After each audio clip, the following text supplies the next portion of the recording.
biggest fan, Fairfield by Marriott has everything you need to get ready for game day. From comfortable guest rooms to complimentary hot breakfast. Fairfield is part of the Marriott Bonvoy portfolio of hotels and official hotel partner of the NCAA. Visit fairfield.marriott.com to book your next game day stay. WTLA North Syracuse, WSGO Oswego, W249BC Mattydale, W261AC Oswego, WTKWHD2 Bridgeport, ESPN Radio. Fran Brown this, Fran Brown that. If you want me to take a lie detector, Brian, I'll take it. Portal watch this, Portal watch that. The dog Mama Duke. People say I like that dog. What are you talking about playing walk-on? Who do you think walked onto the team? Anybody that thinks this is going to come back is either naive or plain stupid. All across CNY. Kick the tires and light the fires, Big Daddy. It's the 315. Hardy faking, feeds the crease, Jameson got it! He scores! Woo! Here's Brian Higgins.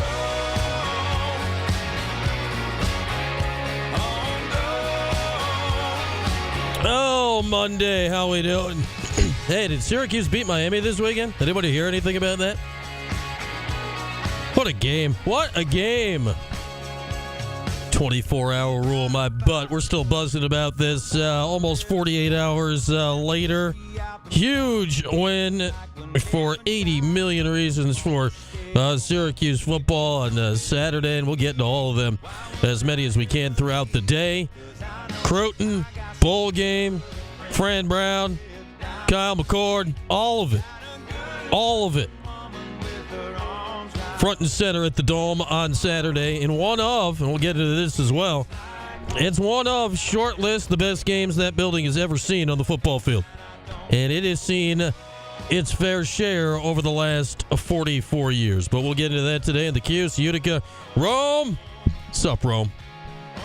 Here on this Monday, one guest for you today. It is Monday. That means we talk to Adam Terry. It'll be our final, at least regularly scheduled to visit with Adam this season. I'm sure we'll touch base around bowl game time. We'll get Adam's thoughts on what we saw in the Dome on Saturday, what the immediate ramifications usually feels negative. I mean it in a positive way, will be, and then what are the long-term benefits of a game like this. And combining short-term and long-term, they had 300 recruits there on Saturday of various age level.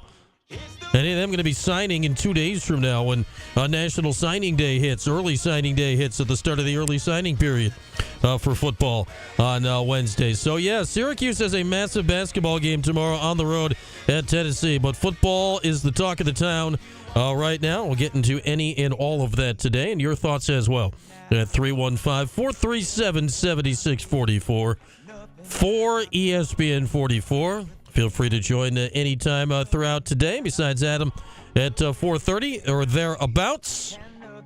The lines are open for your calls. Though I think I talked to most of you already on Saturday in postgame. My goodness, what a postgame show we had. I think it's still on. We were hanging out for a minute after the game on Saturday. You kept calling. We're getting calls from Iowa and Texas and Memphis. I mean, we were going sea to shining sea on that puppy on Saturday, and you guys were watching.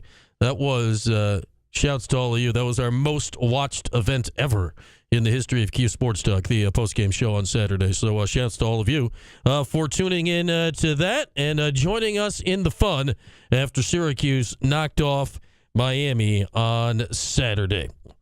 You know, that's what we're talking about for the most part today. Like, you know, some people, you move on, next game. Yeah, next game, whatever. We'll get to the next game. I want to talk about potential bowl thoughts. Colorado! If we call out Dion enough, can we make this happen? Because, oh my goodness, inject that game into my veins right now. Give me Kyle McCord and Shedeur Sanders, you cowards. Do it! Final score will be like 60-58. Do it! Which bowl game? Don't care. Do it. Do it! We'll get into all of that throughout the show today. With all of that stated, let's get going here today. We start with the Burdick BMW opening drive. All right, let's open our account here today. As Syracuse did beat Miami 42-38 on Saturday, and man, this is how good that game was, and it was. Was it the best game of the day in college football? If it wasn't that, it was certainly in the mix. It was definitely the most compelling game of the 3:30 window. Ohio State, Michigan obviously had big ramifications potentially in the whole thing, but the game was 13-10. It wasn't exactly a highlight fest up there in Columbus at the Shoe this weekend, where Kyle McCord lost on nobody, was not playing. But for a weekend of football that saw flag plantings and brawls and just craziness all over, somehow the Syracuse-Miami football game, this is how good and compelling it was. This is the game that seemed to lead the country in viral activity after the game, be it Sebastian up to no good on the sideline. Oh, you Ibis. Back off, Ibis. Be it Kyle McCord after the postgame. 4 words got it done there. Everything comes full circle. Be it Kyle McCord in the postgame locker room, rapping the songs that we cannot play on these airwaves. I don't know if we got a radio edit for that, but Kyle was breaking it down. Be it Fran Brown in general. Fran's just living viralry. That is hard to say. He's living a viral life right now. All over the place. His post-game interview there, shouting out Kirby Smart, thanking everybody, giving your welcomes to Dabo, Kyle McCord on Twitter after your welcome at Clemson football. And let's not get this lost. While McCord's going viral for rapping along to videos and getting ready to, poke Ohio State in the rib, he managed to do your welcome Clemson. He used the right your. Grammatically correct in that environment. Perhaps the most impressive feat of the day for all involved. Well, what a day it was on Saturday. We talked all last week about, man, Kyle McCord versus Cam Ward could be something special. You never know. You never know. That lived up to every inch of the hype. Every inch of what I hoped we'd see on the football field on Saturday. Both those guys. McCord was fantastic. Cam Ward was basically just as good. He was outstanding. Both those guys were great. What a game it was. Both those guys were slinging it all over the lot, throwing passes very few in the country could manage to accomplish. And it was something to behold. And go figure, after being down 21-0, controversially so on that, it's going to be debated. Well, thankfully, because of the way the game ended, it will not be debated until the end of time because it did not change the outcome. But whether it was the correct call or not, and that is the debatable part, because you look at the replays and Aronde Gadsden was sort of lined up in the backfield and sort of lined up next to the tackle. He was splitting the difference a little more than you'd like. That flag, I think they threw the flag just now. Like, I have never, ever, ever in my life seen a play that took that long for the flag to be thrown and announced after a play when it was not something that required conversation. That was not pass interference. It wasn't holding. It wasn't a debate. Like, those are penalties where, like, normally if there is a penalty like that is an alignment issue. Like, that is the second the ball is snapped, the flag is in the air. They're like simultaneous acts. And you usually see it and you're like, crap. It's like last week with the, yet another play to Pena that got taken away on a penalty, the fake substitution play on the sideline. Kyle McCord told us this last week. The second the ball was snapped and he threw it, he saw the flag flying. And he knew, crap. This is probably coming back. They had no idea on that one. Trevor Pena has now had 3 touchdowns taken away by penalty in the last 2 games. The first 2 I'll agree with the rulings on. The last one, agree with the ruling or not, I've never seen it thrown that late. But thankfully, I was worried about this. My goodness, we all were all week long. Like the ACC, conspiracy alert or not, like we've seen the calls all year long going in Miami's favor as they got to, 1-0, 2-0, 3-0, 4-0, 5-0, 6-0, like making the move. Oh, the U is back. Miami. Clemson's not quite Clemson. ACC needs the U in the playoff. Calls against Syracuse over the years in the ACC. ACC refs just being crap in general. Like, come on. The thoughts occurred to all of us before the game. And then that happens? Man, my immediate thought. Like, I went back to 98 Tennessee and that penalty on Will Allen so fast.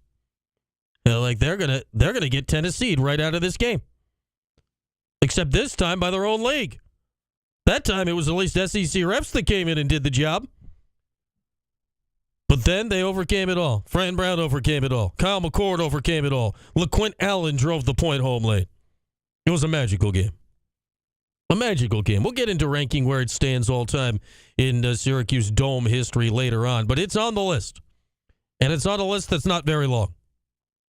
It is a short list of games in the Dome all time that are even in the conversation when you talk about Clemson, Virginia Tech, West Virginia, Nebraska. It's on the list. It's on the list. Order it how you like. But people that were there, I mean, I heard from a sizable chunk of people that were there on Saturday, like, I've never heard the Dome this loud. I get the crowd was just north of 40. It stinks that's not a sellout. You're about 3,000 short of a sellout. I'm sure in a year or 2 or 10, there'll have been 80,000 people there. There'll have been 100,000 people there. There's no ticket stubs anymore. Who needs to prove it? But it was just a fantastic game for Syracuse football. And then we get into the questions of what does this mean going forward? Because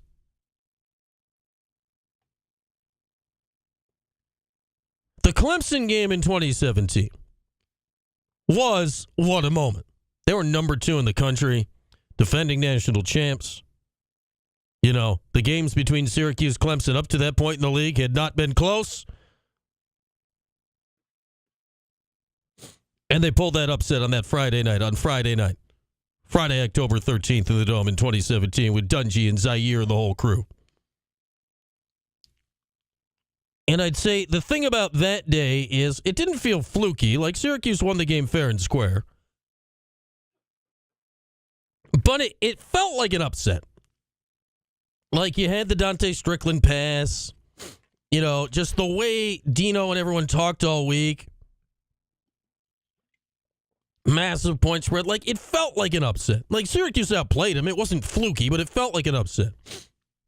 This past Saturday was an upset for sure, yes. But it felt like the better team won the game. I watched both those teams on Saturday. Like, back in 2017, it still felt like Syracuse was climbing this mountain. I mean, you look at those Clemson D linemen and the whole thing. Like, I get their quarterback situation that year wasn't as good as it was really any year around it, with Deshaun Watson gone and Trevor Lawrence not there yet and Kelly Bryant injured during the game. Certainly nobody on Clemson that year would be confused for Cam Ward. But nobody on Miami's defense this year would be confused for any of those guys Clemson had. Like, Syracuse won that game, and it was amazing.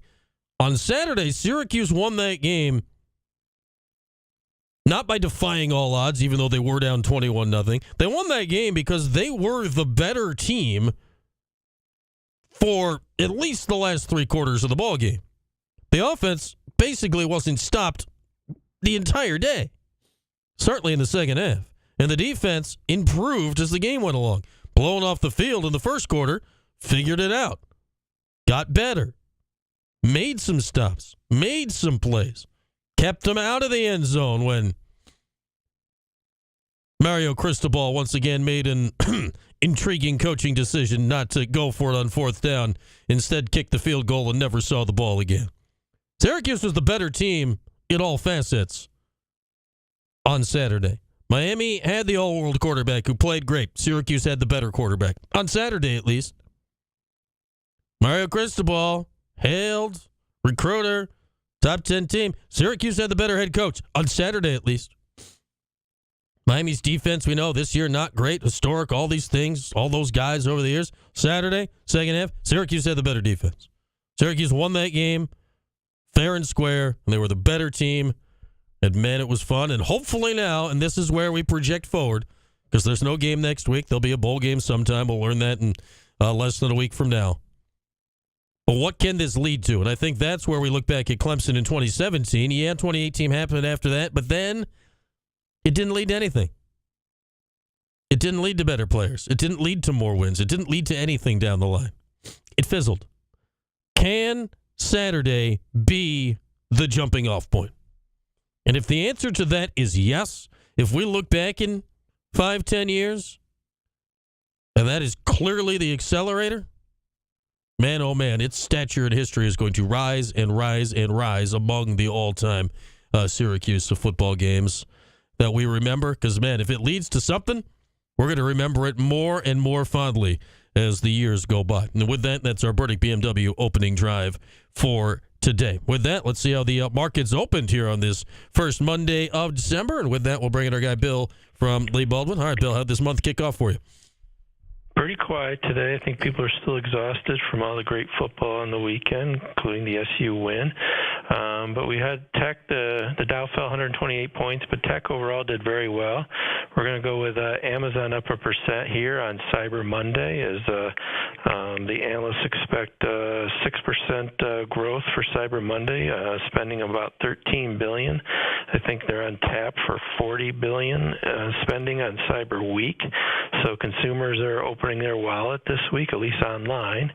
And then a few dogs today. We're going to go Stellantis, which people might not know. It's actually the Chrysler Jeep company. It was down 4% as the CEO is stepping down. Is tough times there, but hopefully they'll turn it around. But overall, pretty quiet day here. All right, I need to get in on my billion there, Bill. I got to start tossing it into the Cyber Monday pile. Later, we'll have time for that. All right, Bill, thank you as always. There he is, our guy Bill from Lee Baldwin. All of the diamonds, none of the dogs as we kick off our week here. Check him out, LeeBaldwin.com, LeeBaldwin.com.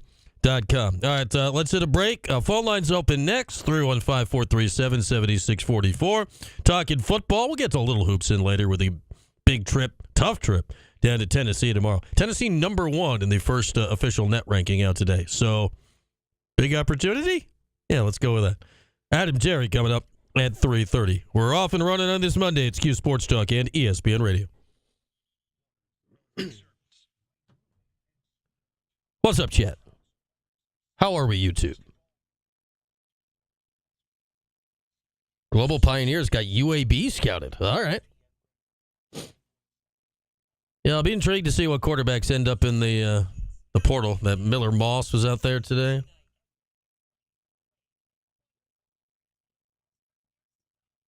Meeks is gone, from my understanding. Pena's been injured so much, I think he might have another year left. Let's look that up. Minnesota Dam. Yeah, Lukey Lou. I'm not feeling excitingly optimistic about that one. Good Thanksgiving, Tim. How was yours? What's up, T-Takes? I'd say if he wanted to go after it, would it be possible? Potentially, Jacoby, but he has not given me any indication that's what he's hey, if Kyle McCord came back next year, that would be unbelievable, but I mean, he's already agreed to appear at the East-West Shrine game. That's not irrevocable, but,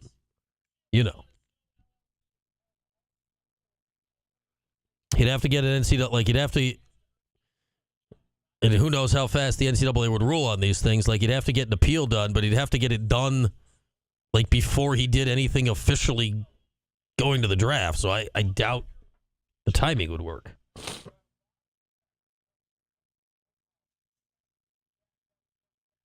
What I do wonder is that if it hadn't come down to that, if Ryan Day hadn't screwed him out of the redshirt year, would he be coming back or not? Sometimes, Tim, Saw him at Albany a few weeks ago.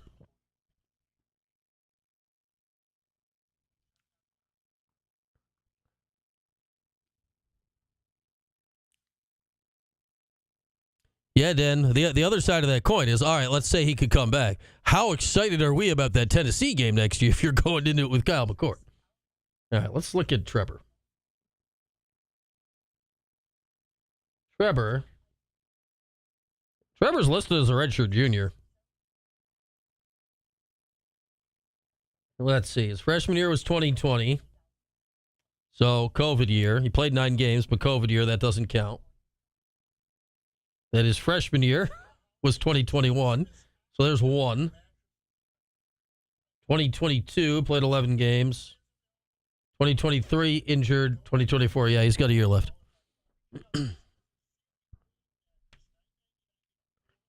I'd be surprised if Gadsden plays regardless. Like, he'd be the first on my list of guys I think would opt out. I mean, he has a legit injury history. But if they're playing, say they're playing Colorado, like McCord's playing that game, like assuming Deion's telling the truth that their dudes are playing, like if they're going Shedeur and Travis Hunter, you think McCord's sitting that out?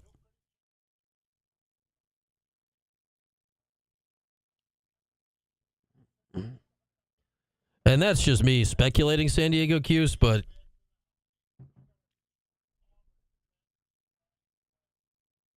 yeah, but realistically, like, Gadsden's not going to do anything that's going to skyrocket his draft stock in the bowl game. Like, if McCord goes out against Colorado and has a massive game against Shedeur, like, people are watching that game.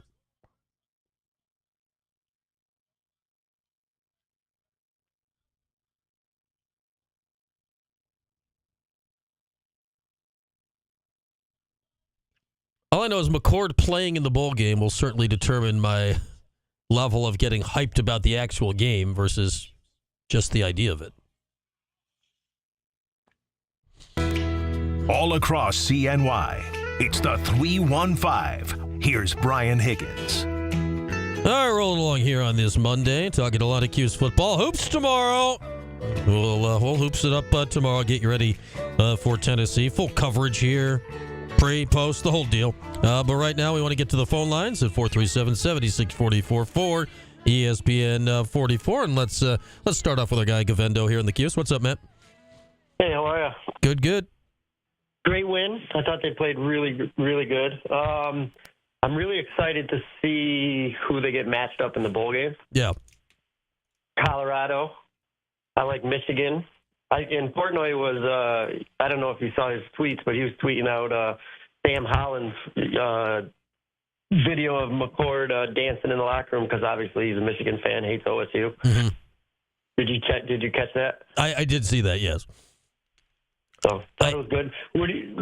Talk to me about what you think bowl matchups you might see. I mean, Colorado's, let's put that down as my dream matchup. I think as far as the actual football and hype and everything going around to it, that would just be really, really fun.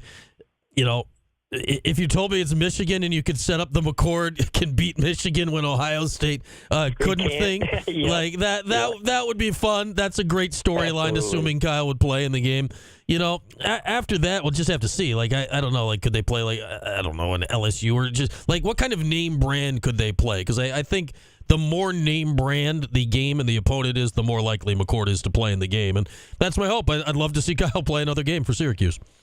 Yeah, shout out to the fans, too, that showed up to the game to support the team. I mean, the recruits, they got to just be in awe, and they got to be ready to rock, too. So, awesome weekend. Thanks, Brian. All right, thank you, Matt. And, yeah, there was more than 300 recruits, everything I've heard, on Saturday at the game. Not all class of 2025. I don't know the year-by-year distribution. We can talk to Adam Terry about that. His son was one of them. Shockingly, Adam Terry has a large lineman son who's good at football. We can get Adam's thoughts on that coming up in a little bit. Before we do that, let's get Al in Kentucky on the line. Hey, Al. Yeah, one quick thing. If we play South Carolina, we'll be going against the quarterback that decommitted from us. Yeah, Lenora Sellers is killing it down there, Al. He's had a fantastic season this year. So I called for two things, one football, one basketball. Mm-hmm. For football, then we're talking about whether to put McCord on the Mount Rushmore of Syracuse quarterbacks. And I wanted to say that everyone needs to remember that in the two of the three games that we lost, when he had the ball, he put us in position to win the game at the end. Right. And it was the defense that did not hold the lead that he got us. His only really poor game, which unfortunately for him was on national television and might have taken him out of the Heisman running, was that Pittsburgh game. Yeah, I'd say Mount Rushmore. Like, there's three in my mind no-brainers on the Syracuse Mount Rushmore, which is Don, Donnie, and Marvin. Like, they don't need last names.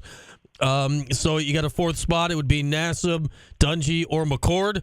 McCord, I'd say, has had the best individual season of all of them, though Dungy's 2018 is close. Nassib's 2012, probably not that far behind. I'd say the only thing against McCord is, that he didn't play more than 1 year. But I'd say out of all those guys, he had the best individual season. And if they keep winning from here, I honestly, even though Kyle won't be here, I think that elevates his stock even more if he's the guy that started it going this year. And on basketball, it will be very interesting if you watch the press conference after the last game. Red was pretty hot under the collar in that he was very defensive of DeJuan Carlos, who's been completely ineffective. Right. Everyone can see that. I think that, just my opinion, human nature, is that it's difficult for them to admit they made a mistake in recruiting him. And so to prove that, they're kind of playing them when they shouldn't. They get on, he may be the worst. I love Joe Girard, but he was a bad defender. Carlos is a worse three-ball defender than Joe Girard, which is saying something. They shoot over him like he's not there. Yeah. He can't keep people out of the lane. And Red was blaming the team because he didn't have assists. But you can't do that. I mean, the bottom line is he's not doing the things he was brought here to do, and we'll be entering to see if he starts, because if we go down 12-1 against Tennessee, it's over. Yeah. We can't have another one of these starts. Why not go with your freshmen that you've recruited that are going to be here 4 years, especially since you're not going to wake up magically and this guy's going to have a good game against Tennessee. It's just not going to happen. Yeah, Red said something after the game Wednesday night, too, that close win against Cornell, that the rotation may be getting shorter and it's not the people you're thinking of. I'm like, oh, okay. And so I'll be very intrigued to see, Al, to your point, who's on the court tomorrow night? Like, where are the minutes going? And I think it's going to be fascinating to watch that. You can't say Chris Bell is a bad defender and then play DeJuan Carlos. At least Bell had 5 rebounds the last game, which is an improvement for him. Carlos has shown nothing. His plus-minus in the last 2 games is something like minus 25 or something like that. I mean, that's not always a fair statistic, but when you're the point guard, I think it is a fair statistic. And I'll just be shocked if we sit people that have shown they can score and are no worse defenders just so the coaching staff can try to justify the bad recruiting decision that they made. Yeah, and whatever the reason is why Carlos is on the court, your point at his defense, like we wondered how much his height would be an issue. It's been an issue. It's been an issue so far, and that's one that's hard to rectify. Like he's not getting taller by tomorrow night. No, and he's not he's not that fast. He's not like Jimmy Bug Williams or Johnny Flynn or someone that could get down the court quickly.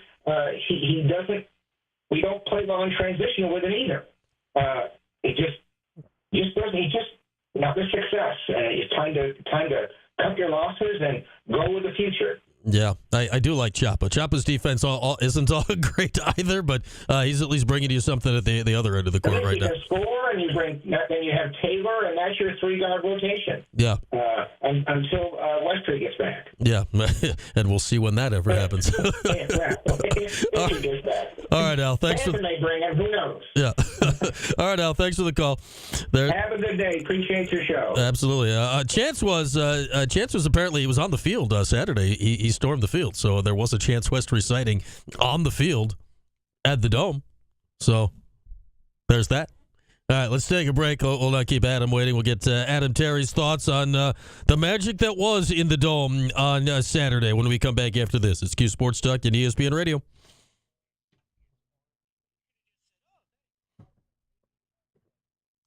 Yeah, if Taylor can do something, because you need three. Like, you need three guards. Yeah, like a Jimmy Bug Williams and Johnny Flynn reference while talking about Jaquan Carlos. I mean, that's taking it back. That's taking it all the way back.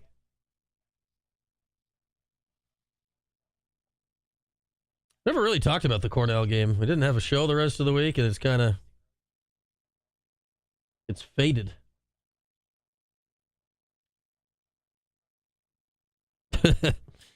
Oh, Ryan, yes. He hopped to the ground and will be out another week.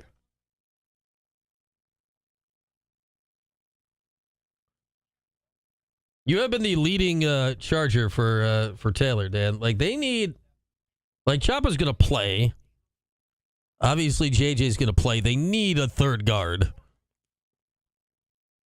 I'm happy with whomever asserting themselves. What were Taylor's numbers last game? Did they? How about Florida State? They're just grabbing coordinators. What did Lucas do last game? Lucas Taylor, 21 minutes, 3 of 5. Still hasn't made a 3. 0 of 2 from 3. 9 points, 2 boards. You wonder what's up with the 3-point shooting. But yeah, that's inarguably better than whatever Carlos provided.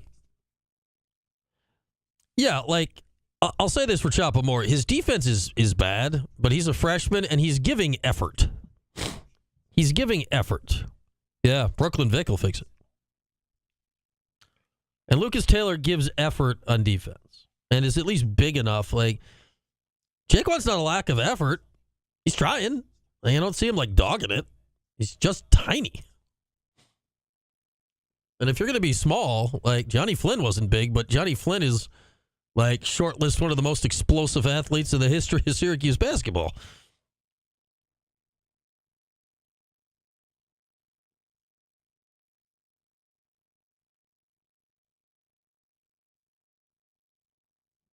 That'd be disconcerting, Ryan.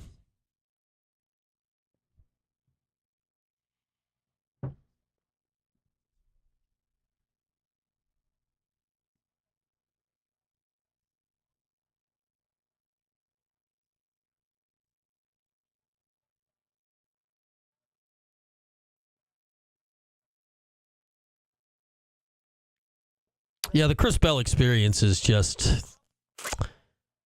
It's something.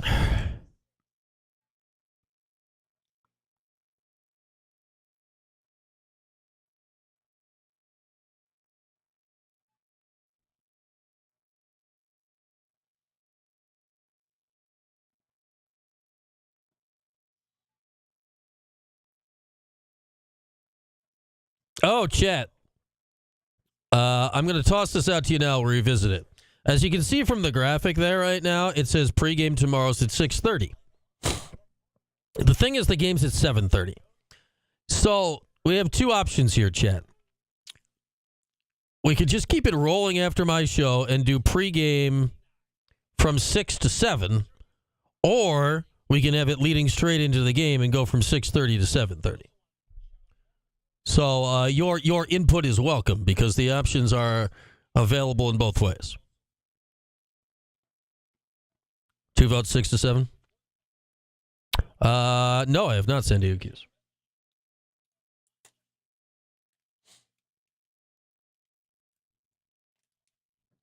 Two early votes, 6 to 7. Kev voting 6 to 7. All right. I'm going to the Christmas party, Ryan. I just have to then go back to work after. I'm doing post-game tomorrow, Gavendo, which is why the 6 or 6:30 doesn't really matter to me.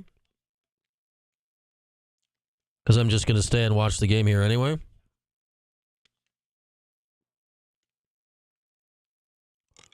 if I was going home, the show would be starting at 6 and there would be no votes. But, yeah, just get hammered. Hey, Phil, maybe go the other way. We could have ourselves a day. Here's Brian Higgins. It's a rare condition. All right, rolling along here on this on Monday. A little basketball talk. Just a little today. Well, we get a...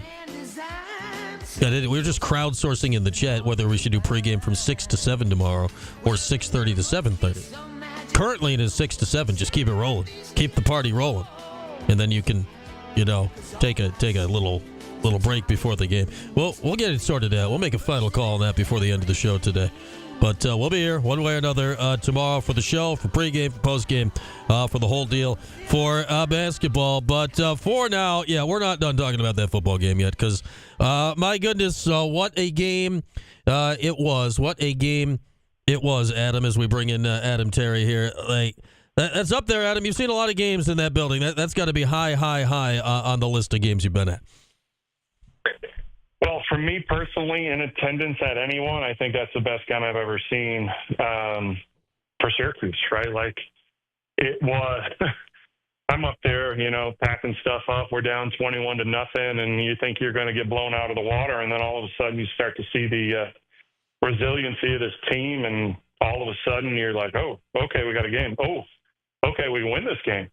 And, the fans were electric. The play out on the field was superb, and you're just in a situation where, I walked out of that thing and, you would have thought we've been a football town for a long time because it just brought everybody into this realm of just, everybody's excited again.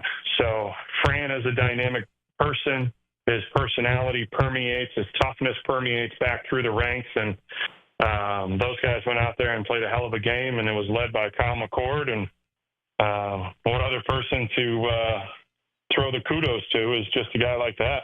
Yeah, McCord is outstanding. He throws for 380. Obviously, on this same day, Ohio State goes down to Michigan, which is a storyline lost on nobody. And you know what I find interesting here? It wasn't upset, yes.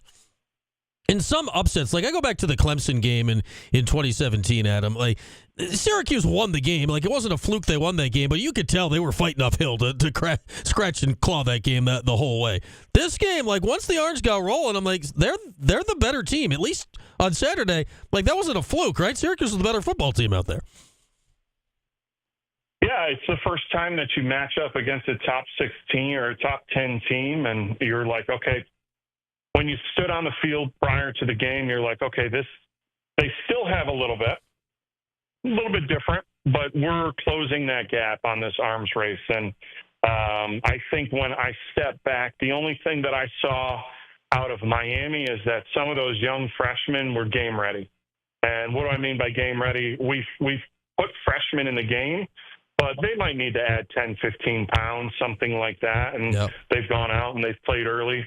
But, you look at their corners and, everybody's 6'1", 6'3", 185 to 210, right? So, some of those guys were game ready where you look at our squad. Yeah, now we've got the height. We're starting to get the size. And it's just the difference in that next step is, can you get a couple young freshmen, highly regarded guys to get in there and play right away and push some of these veteran guys? And we're starting to see that for Syracuse. But, that's 12 games into a season. But, the closing of the arms race in that one, I think it's, you like what Fran's doing. You like that he's developing talent, and now it's the first year. How many kids jump into a portal, so on and so forth. We'll start finding out that officially Sunday night into Monday morning and learn the bowl game and all of that. As we advance ahead here, Adam, too, the bowl game, I assume all the bowl people are listening as I try to book Colorado and Syracuse because I just think that would be a wildly entertaining game. How important is the bowl game here as far as, stature of who you get picked, opponent, and then I guess what it leads to of who actually ends up, playing in this game for Syracuse? Yeah, I think that's the biggest thing is who's going to play. We've seen in the past that 2018 year where we had a couple transfers that were able to play right away.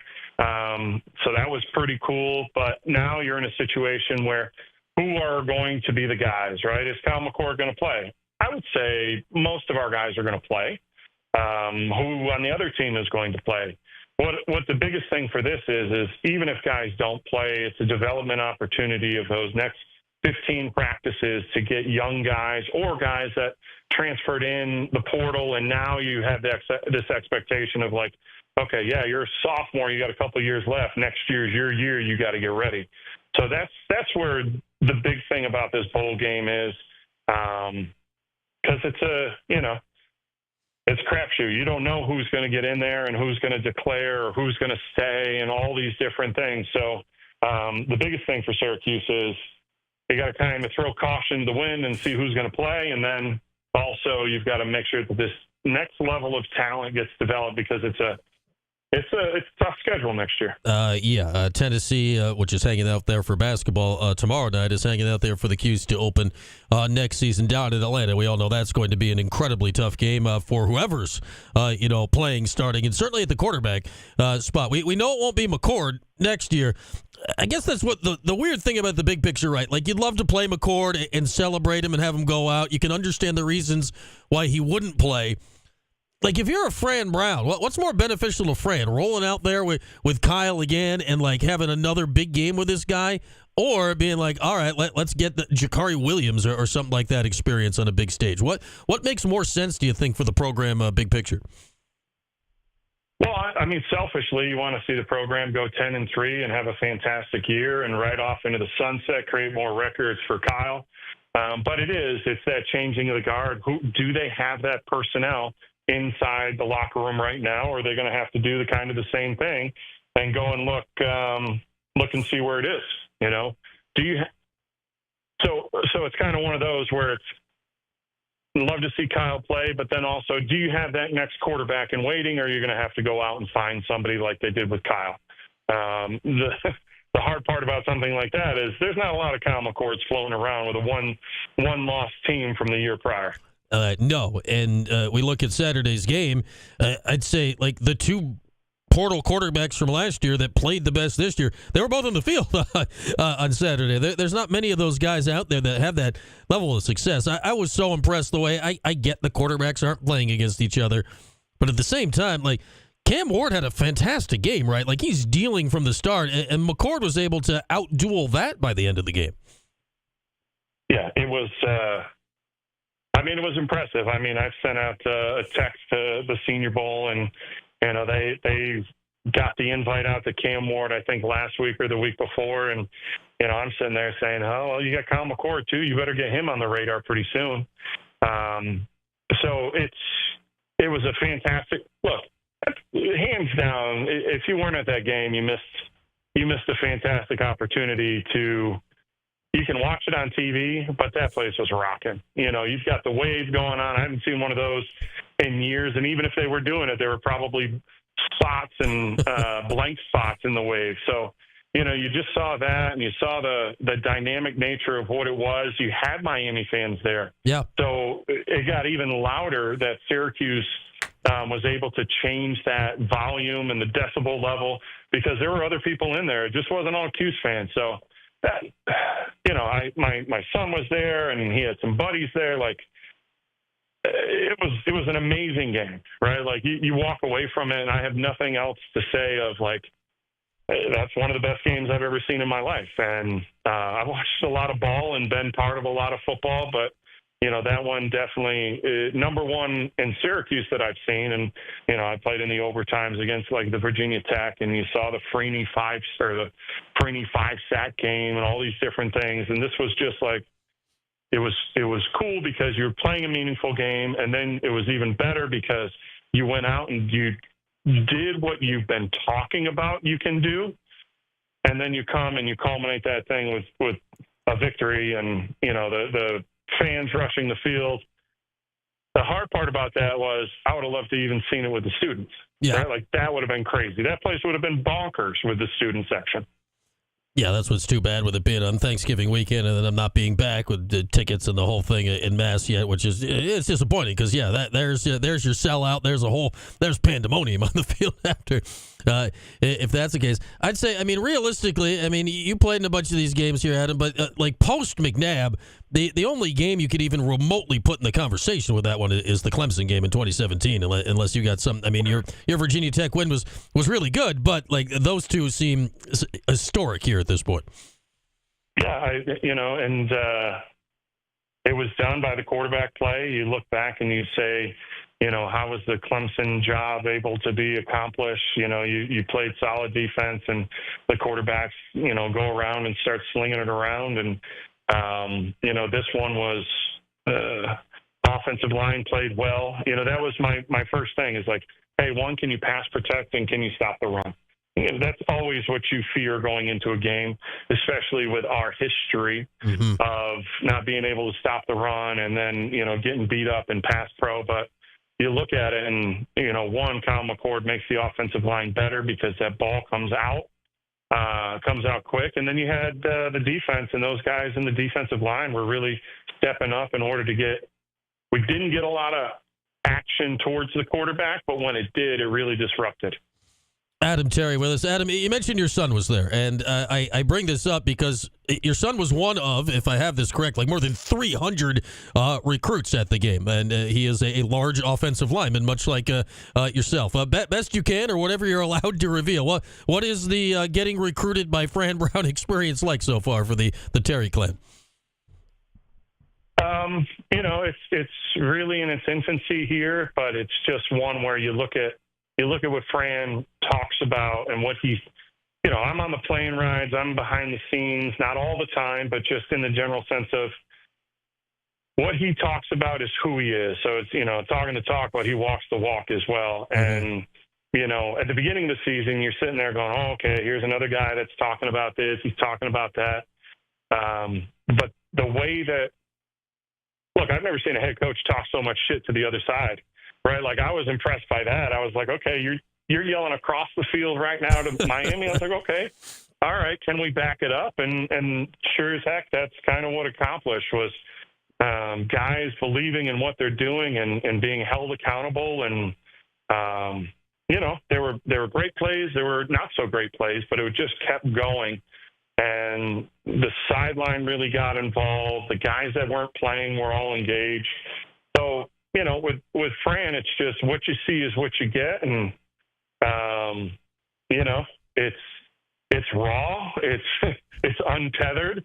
You don't know what's going to be said, but you just love it because that's real. Like that's what it's going to be, and that's how it's. Look, I play with a guy like Ray Lewis, and Ray was one of those guys that really, if you didn't believe by the time that you left, then you were never going to. And if you did, you just ratcheted that thing up tenfold. And I think that's what I see in the demeanor of Fran Brown. How well, Adam, do you notice that, pardon me, relating to, you said, your son's getting recruited, but the idea of, like, he's relating to these 15, 16, 17, 18, 19, 20, 21, 22-year-olds. He's 41 years old right now, so he's a year younger than we are. He's relating to these guys in a way that I've never quite seen it before, like at this level. It feels like he's old school, but it feels very modern at the same time. It's very unique, isn't it, to watch him go about this? Yeah, and that's kind of what it is like, having a conversation, dapping up some of these young kids. And like I tell my son and, a couple other kids were there from his high school and, just, being able to be down there in that atmosphere. One, that place was chaos on the sideline, not in a bad way, but in a very good way. I bet Pete Sala was losing a little bit more hair on that one, but it was just, it was. Everybody was there. Everybody was into it. You didn't have, I've seen this in the past where families are just kind of sitting on the bench and it's nonchalant. Like everybody was engaged, the whole coaching staff, like the way that they go about it was fun to watch. And then, being able to relate to the kid, like, my son's still 15, right? Like he's a young kid still. And, the conversations were just, pure energy, hey man, we want to do this, you want blah, blah, blah, blah, blah. And you're like, oh, okay. All right. all right, he just pumped that kid up. And, it's one of those where I think the biggest thing that I see out of Fran is, when he speaks to you, the most important person in the room, and he's going to take you for a ride if you want to go along with it. How important, there was obviously, lots of, the class of 2025 is almost done, but I'm sure there were guys there that might flip, and signing day is Wednesday. There were a bunch of years there. Like, how immediate impact do you think a game like that can have when you look at literally guys were there that might change their mind and sign with Syracuse in like less than a week here? Like, this could have literally immediate dividends for the future roster of this team. Well, I think the biggest thing is how many of those kids were there to watch Miami, right? Like, it's a weird statement, but I remember when I went down to Pitt versus Notre Dame, and I went down to watch Notre Dame, right? Like, I was the Pitt recruit, and it was the last game at Pitt Stadium, but I was watching, and I was sitting there, and I was like, oh, wow, Notre Dame, blah, blah, blah, blah, blah.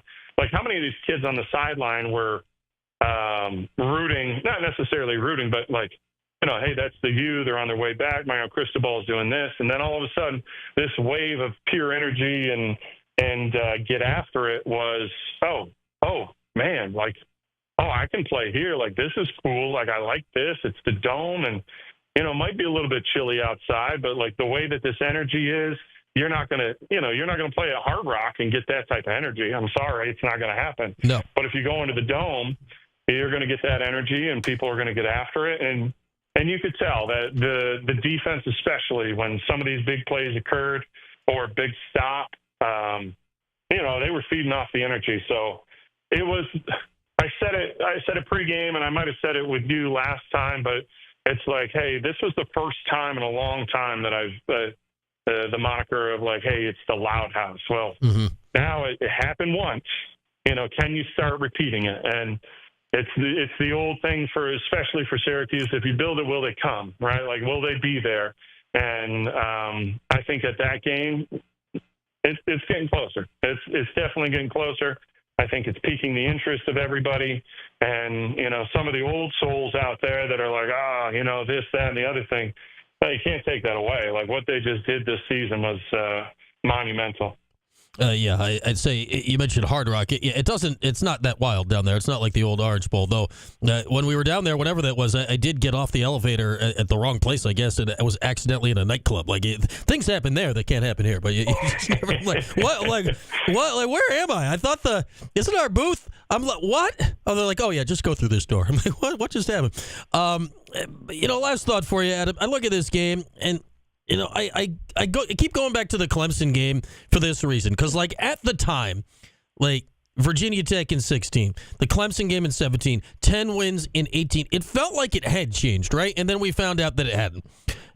How much do you think, like, is yesterday or Saturday, is that the day we're looking back on if it does take off here in 5-10 years? Do you think that is the igniter moment if it does go the right way?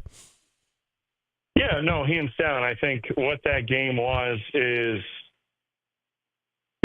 we're only as good as your last game. So, especially in this scenario, you go out of it and you look at the season and you're like, wow, man, that was, you put the right people in place and you were able to build it. But if it does change that program around, you are going to go back to that specific day because, like you said, you might slip a few recruits that are there that day.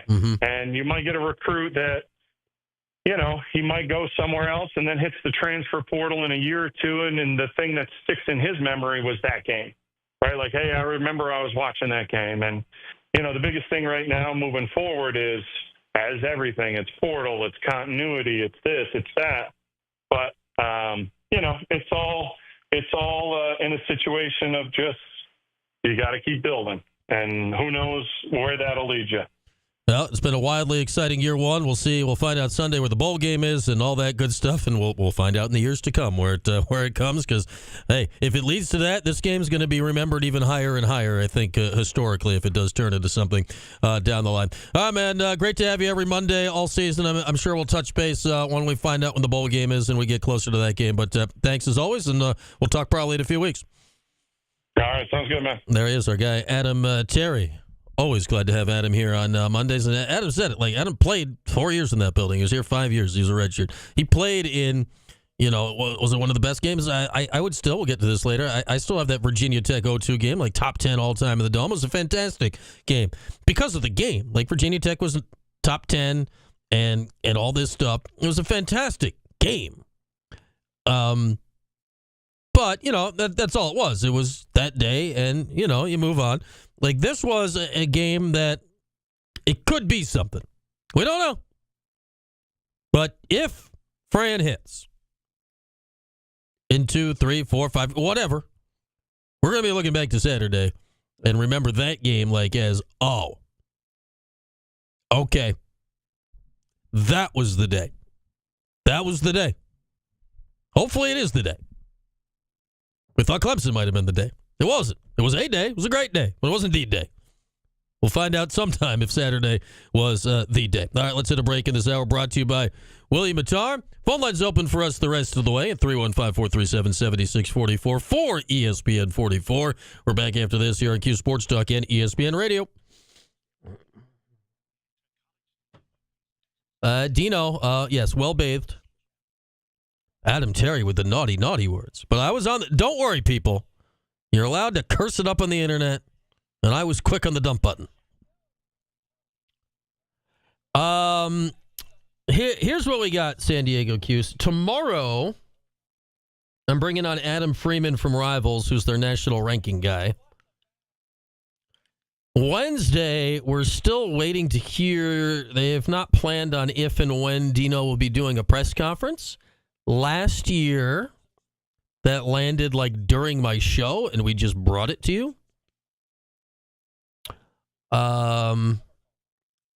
So hopefully that happens again, but we're still kind of playing that by ear until there's a if and when Fran will be talking Wednesday plan. I don't want to book people. Michigan would be fun, Gavendo. I'm still putting Colorado 1. I think with bowl ties, there's more likely games that could occur in also. Yeah, last year's presser was at 3:45, which we started a little early and kept it cooking. So, if he wants to do 4:15 on 4:30 on Wednesday, we can. We're hip. We can. That's the thing. Michigan played The Michigan would be interesting just because of McCord versus Michigan. Colorado would be interesting for so many things. Is the Alamo Bowl? I don't think the Alamo Bowl has any ACC ties, do they? Where's my bowl ties tab? I had a tab open. Did I close it? Duke's Mayo, I'd say, yeah, Duke's Mayo has a Big Ten tie. Duke's Mayo has taken a North Carolina team for 10 straight years. I'd say the Gator Bowl's in play. That's versus SEC. Now, these bowls can trade with each other and stuff, so it's not locked in stone. The Holiday Bowl is versus the Pac-12. Apparently, they still potentially get to pick from former Pac-12 teams, which Colorado would be in. That's the same deal with the Sun Bowl. The Pop-Tarts Bowl is a Big 12 versus ACC bowl game, as it was when they played West Virginia there. And it's the freaking Pop-Tarts Bowl with Pop-Tarts. That would be fun.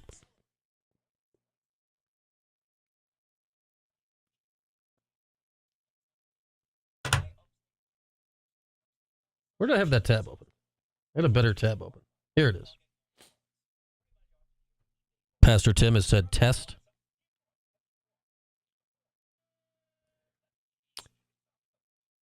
Yeah, they're gonna get a better the Pinstripe Bowl's Big Ten. Syracuse is getting a better bowl game than the Pinstripe Bowl this year. They're not going to the Pinstripe Bowl. That would be a disgrace. And I like the Pinstripe Bowl. I don't crap on the Pinstripe Bowl, but they've earned better than that this year. Yeah, I think the better the bowl game, the more likely for McCord. The Holiday Bowl is Friday night, December 27th, 8 o'clock in San Diego on Fox. All right, that would be... I can see Fox getting excited about that. You got to think TV.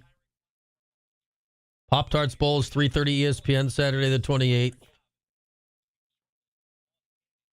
Gator Bowl is Thursday, Jan 2, 7:30 ESPN. That's ACC, SEC. That could be like an LSU or something.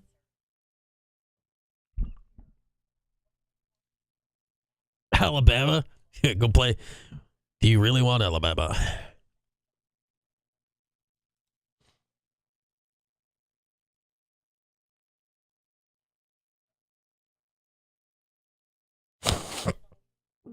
There you go. Where's Miller Moss from? Like, is there any reason to actually be thinking about Miller Moss?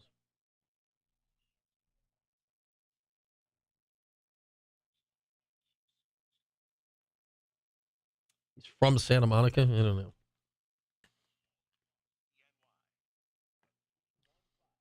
Here's Brian Higgins.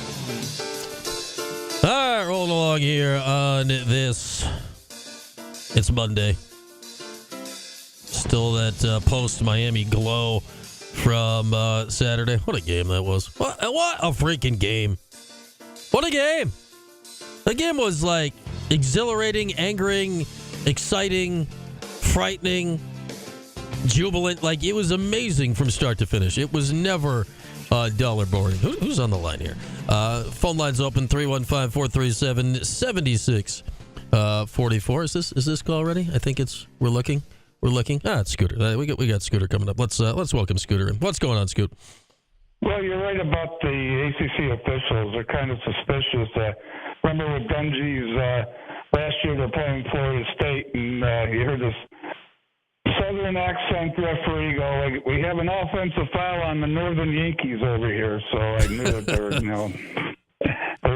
there's something to it and stuff. But I go back to the Clemson road game. If you remember the infamous, we got the roughing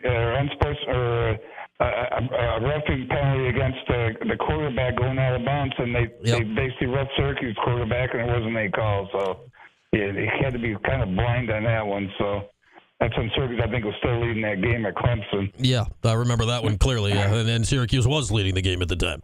Yeah, and you're right. We talked about it earlier that the brand was being protected because we all know in that Virginia Tech game that if that was Miami getting a touchdown, that wasn't being overruled. That to me, it was right there. And then there was a targeting thing against California when they had the ball hit the quarterback. Would have kept the drive going, so it's basically would have probably run the clock out, and they took the targeting off, and Miami got the ball back and scored. So there's been a couple, squirrely calls again. So when I saw that phantom call for the touchdown, because they were already lining up for the extra point. So I don't know when he threw the flag. I mean, yeah, I'd say whenever the flag was thrown, the ruling took so long. It wasn't. Yeah. It's like it's not like it was one of those PIs where you got to run and talk about it. It's like, all right, did you call illegal formation or not? Those are flags you throw immediately at the snap, like immediately the flag's in the air. And then a pick and scoop, the same scenario, right? They're all lining up. They've had 45 seconds to look at, and all of a sudden they go and look to see if he stepped out of bounds. I mean, to me, it was interesting. To be honest with you, Brian, I wasn't surprised Syracuse beat Miami because basically, like I said, if you can throw vertically, you can be with anybody. Yep. And it eliminates the front seven. You're basically playing 4-on-4 now. And if you're if you really go down and look at some key plays, I mean, this year the quarterback Syracuse was always going to maybe be favored in the quarterback situation, which is a big plus. And we get down 21-0, we had the offense to come back in years past. The 3 yards in the cloud of dust, we weren't coming back. And to me, this year, it's with its transfer portal stuff. Who knows what's going to happen next year? And you look at the schedule, right? But I still can't believe you got a quarterback that leads the nation in passing yardage. Is not going to be even a whiff of the Heisman, but yet his opponent, I assume, is going to be in New York City for the Heisman Trophy presentation, which to me it's just kind of squirrely for me. Yeah, I'm going to guess Cam will be there. He'll certainly be high up. What's crazier for me is this. Like, Cam Ward's a finalist for the Davey O'Brien Award. That's the top quarterback in the country, as he should be. Kyle was not even a semifinalist. Exactly. I'm like, all right, you're not a finalist. Like, okay, there's only 3. Like, all right. But he wasn't even a semifinalist. I think it was like the top 16 or something. What are we doing here? They did that like a few weeks ago. He was killing it at that point. Exactly. Like I made a prediction. I'm not going to be half right. I really thought, if you remember me talking after the Ohio game, that Gentry and McCoy were both going to be sitting next to each other during the Heisman presentation. Maybe not winning it, because I know Travis Hunter had the promos to start with, and of course he had a great season, but to me, I'm just astounded. And we're in the East. We're Newhouse. Usually you got team. You're on TV every week. It's not like a non-Power 4, and just the lack of publicity on them. It's just, and I still maintain it. I've seen enough football games this year. He's the most pure passer in college football. He puts the ball where he's supposed to. He reads the defense. A lot of these quarterbacks, and by the way, I'm sure you stayed up and watched the Nebraska-Iowa game, because I know how much you like the man who knows likes Iowa's offense. Yes, clearly. And the first pass might have been the first completion of the game. I don't know what. I mean, it was just, to me, I thank God Georgia Tech and Georgia was on, because that thing to me was putting me to sleep. And if you watch Ohio State, Michigan, same scenario. Both teams couldn't throw the ball.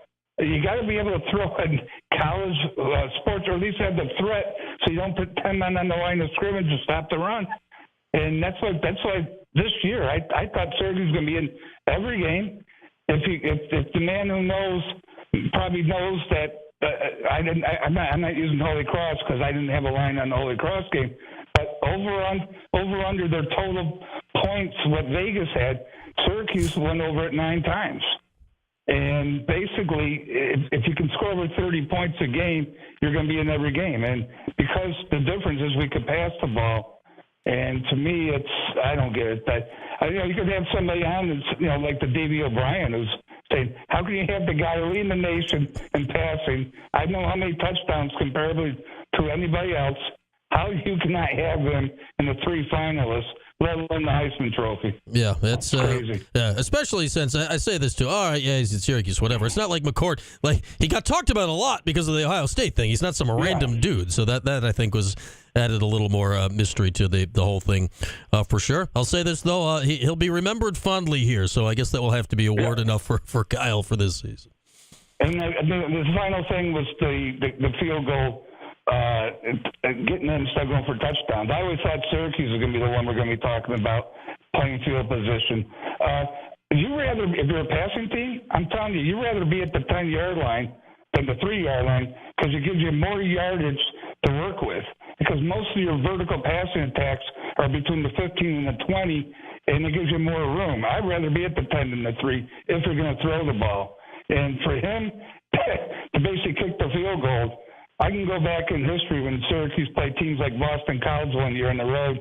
Maybe you were the sideline reporter back then. It was actually Pasqualoni's, one of the Pasqualoni's, I think, last year. They're down 7 with 2 minutes to go, and they kicked the field goal, never got the ball back. And I thought Syracuse would be the one we were talking about if that's what happened. For the life of me, I never thought we were going to talk about Miami selling for the field goal. And I don't know what game they're watching, but they never stopped Syracuse in the second half. So full sense of security, defense, seen it before, but thank God it was on the opposition. Yeah, I'd say, hey, if it was a different style game, if it was Ohio State, Michigan kicked the field goal. Yeah. You literally didn't stop. I mean, the only play you stopped them on in the second half was the fumble. That's it. And so I don't know why they thought they were going to get him off the field that time, but thus is the life of Mario Cristobal. He has been through moments like those before. All right, Scoop, thanks as always. Hey, thanks, Brian. There he is, our guy, Scooter in Janesville. All right, let's take a break. We're already into Hour 2, but Hour 2 will officially start when we get back after this here on Q Sports Talk and ESPN Radio. Yeah, I don't think, to your point, Dan, like the Pitt game, you're not winning an award like that with the Pitt game, which was your most public game to that point, but should he be a Heisman finalist? No, because winning goes into it. But I thought it was just weird. Like, he wasn't even a Davey O'Brien semifinalist. And I think that might have come out before the Pitt game. So that was confusing. And that was, I think, 16 guys. It was 12 or 16. Like, what? Yeah, Meeks was great. And Meeks wasn't even in the starting lineup until Zeed left. What a player he turned out to be.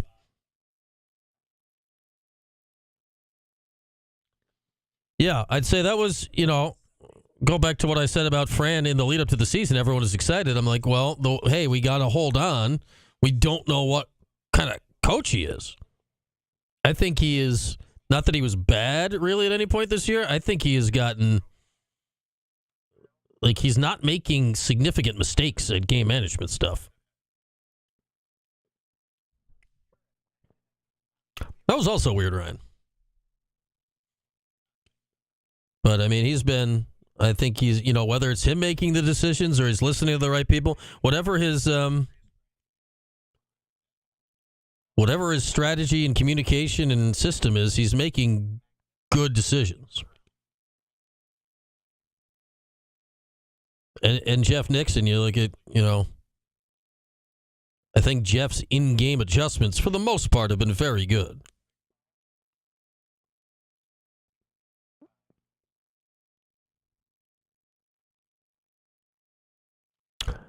Yeah, Tim and I, Tim will be in here in a little bit. We were talking about this earlier.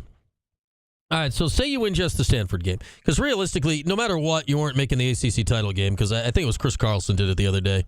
Even if they had won Stanford and BC with the Pitt loss, they still were not making the title game based on tiebreakers. But if you won just Stanford, you're 10-2. And now you're 10-2, and you just beat Miami, who's 10-2. And Miami is right still on the fringe of the playoff. It sounds like it's maybe them or Bama or somebody else for the last spot right now. Like, Syracuse would have to be in that mix, right? You'd have the disastrous Pitt loss. I'm not saying they should be in. But all right, if you were 10-2 with the Miami win, no Stanford loss, you have to be talked about. You have to be talked about. That said, I don't realistically know if the season goes the way it is if not for the Stanford loss. I think that really helped focus up their whole operation.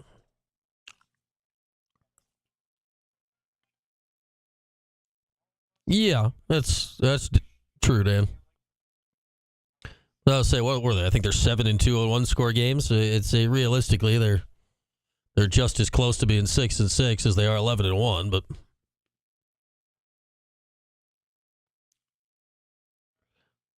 Yeah, I've seen stuff like that, Phil. It's wild. Ohio State fans are something. Wouldn't that be something, Ryan? Do the the first was against Florida in the Dome. The second was, especially if they play Colorado, right? Wasn't the other one against Colorado in the Fiesta Bowl? I think the other one was Colorado in the Fiesta Bowl, right? Yeah. Shouts to Kirby Dardar.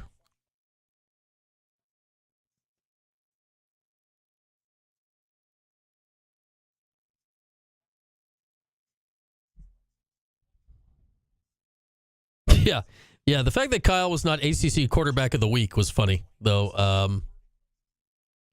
Who was on there? They had Jackson Meeks was receiver of the week. Savion Washington, go figure, was offensive lineman of the week. He's really improved of late.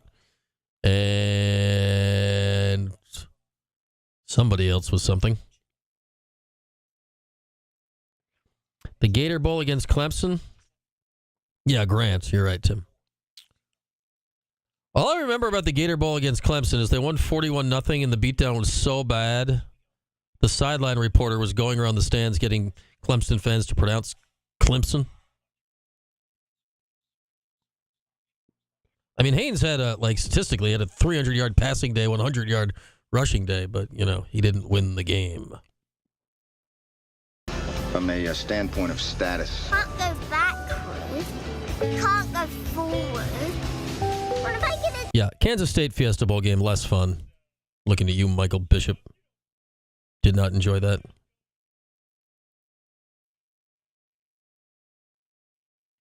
I don't recall that happening, T. Murphy.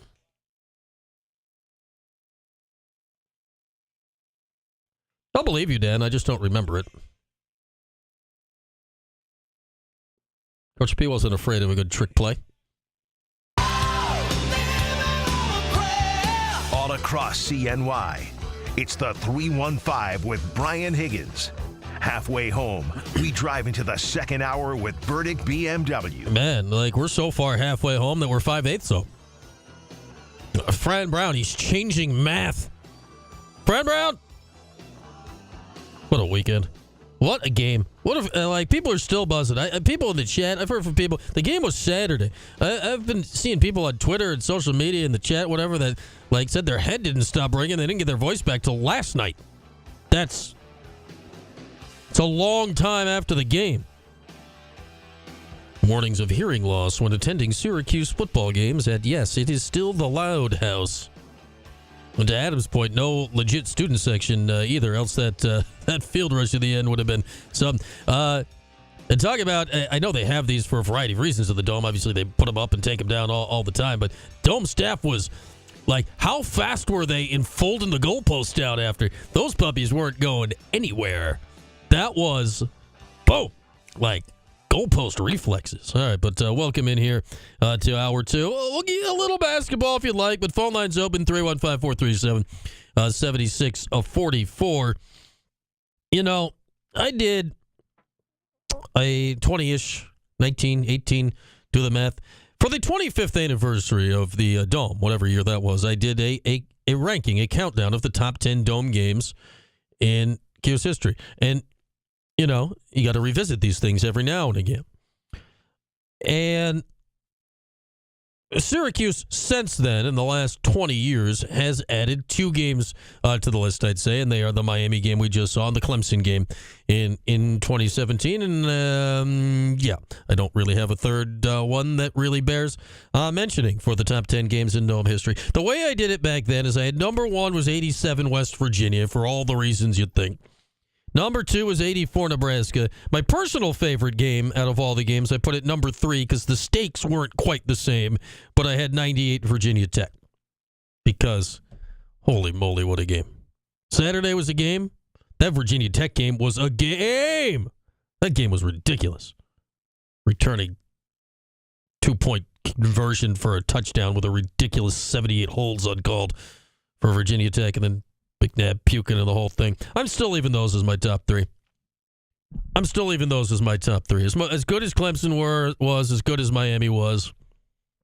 Those are my top 3. Here's where the debate comes in. I think Clemson in 17 and Miami this Saturday, pick your order. I think they were, in my rankings, rank them however you like, those were, in my mind, the 4th and 5th best games in Dome history. I got those 2 games coming next. I love that 98 Virginia Tech game, though. It's my personal number 1. But for the sake of history, I get it. The West Virginia game, Michael Owens, what it meant, he kind of got to put it number 1. Don McPherson. It kind of got to put it number 1. I love that Virginia Tech game. I loved that Virginia Tech game. I love it still. What a game it was. After that, you don't like to put losses in top 10 lists like this, but and there are 2 games that both came up on Saturday. In my top 10 in Dome history, they're both losses. The 92 Miami game, which we talked a lot about last week because Miami was back, most tight Miami game since, blah, blah, blah, blah, blah. Boy, howdy, I didn't think they could live up to the hype of that, and they gave it a go and maybe surpassed it. It wasn't number 1 versus number 8, but what a game. I told you we'd see a few more points than 16-10, but that game was all-timer. That game was an all-timer. And as much as the ending of this game angers me still, and I was, again, mentioned this on Saturday, I was incredibly worried that the same thing was about to happen. 98 Tennessee's got to be on that list. Now, what a game. I mean, that was a football game. Tennessee went on to win the national title. They escaped games like that 6 times that season. There was so much stuff happening in that game. SEC refs taking away timeouts because Syracuse's players' socks weren't covering their knees, and they did it twice. And then calling that bogus pass interference on Will Allen, who I'm not even certain was literally within the zip code of the guy he was supposedly interfering with. What a game that was. I mean, Tennessee had stars. They had Jamal Lewis and Peerless Price. Syracuse had stars, McNabb, and all those dudes. Oh, my goodness, what a game that was. Then I'll still toss in, we got to add in the 91 Florida game. Got to add in 91 Florida. That used to be higher on the list. Sorry, 91 Florida. We were just talking about that in the chat because we were saying it would be fun if they broke out the double reverse on a kickoff return for this game. Shouts to Kirby Dardar. And then I got still biggest blowout, 98 Miami's got to be on a list like this, right? 66-13. Wear it, Canes. Miami popping up 3 times in my top 10 now. And then I'll give Adam a nod, Adam Terry, who joined us last hour. The 0-2 Virginia Tech game, just because that game was just stupid. Like, that game was what is happening? 50-42 in triple overtime, more than 900 combined passing yards between Brian Randall and Troy Nunes. There's my 10. I'm still leaving West Virginia 87 number 1 just due to everything undefeated. Like, how can you not? I'll keep my top 3 the same. But, like Saturday's game against Miami, it wasn't 98 Virginia Tech level of bonkers, but man, it was a hell of a game with swings of emotion and back and forth, great plays, memorable moments. It's one of the top 5 games in Dome history. And just the way you do these lists and think about them and remember it, what we were talking about with Adam, if this leads to something, it obviously doesn't change the game as it happened on Saturday. But if this leads to something, this game has a chance to grow in stature if Fran Brown makes this thing happen in whatever way he wants to make this thing happen. If this hits over whatever the period of time things need to hit for, if that happens, if Fran does everything he says he wants to do, creates the next golden age of Syracuse football and all that, then this Miami game on Saturday, it's going to rise and rise and rise in our memories, much like Kyle McCord, whose season was fantastic, historic, and everything in Syracuse football. But he'll rise and rise and rise. We talk about Mount Rushmores and all that. We talked about it earlier. Like I ain't taking Marvin Graves, Don McPherson, and Donovan McNabb off the Mount Rushmore of Syracuse quarterbacks anytime soon. Like, boom, boom, boom. They're up there. Like, I won't debate it. I refuse questions on it. Like, leave me alone. They're on there. Like, Kyle McCord's stats ain't changing, bowl game pending. But if this is the day, if this is the launch pad, and he's one of the guys that launched it, yeah, you get a spot for that. History. All right, let's take a break. When we come back, phone lines available, 315-437-7644. We'll find out Sunday afternoon what bowl game Syracuse is playing in. We can begin pondering a few options, though. We can do that when we come back after this. And, Fran Brown was doing some recruiting. Maybe hit a little recruiting he's been up to. A couple of topics we can hit you with. Tim Leonard will join us before the hour is over as well. We're back after this here at Q Sports Talk at ESPN Radio.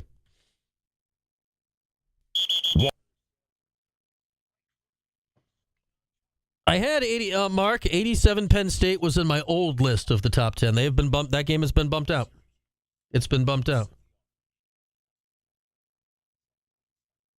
Maybe it shouldn't have been. Yeah. I initially had it ahead of the 98 Miami game, and I didn't put it in this list. I don't know. Maybe it shouldn't be bumped out. It's close. Maybe I erred on the list. 87 Penn State certainly wins best first play of game ever.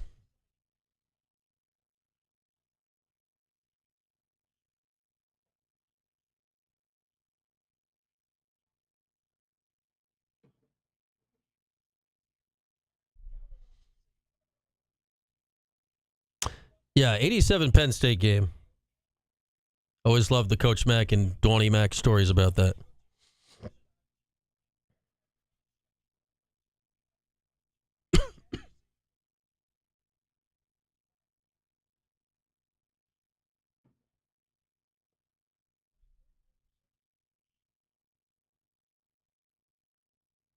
About the only one of these games I've actually been in the building for was the Clemson game.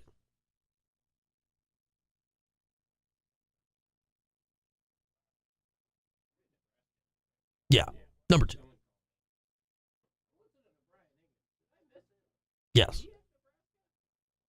Yeah, I didn't skip that one. I was cutting highlights for that 0-2 Virginia Tech game at WAER in college. That was tricky. A lot of things were happening. Yeah, it was, 17 years at that point, Mark, I think the losing streak was?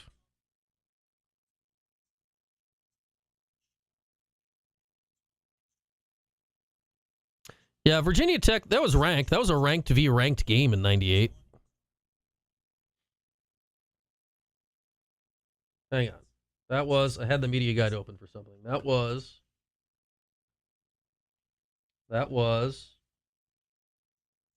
actually, Cuse was not, Cuse was unranked that day. If this is correct, Cuse had been 15th, lost to West Virginia, fell out of the polls. Virginia Tech was 16th. Syracuse beat him, then was back in the polls the next week.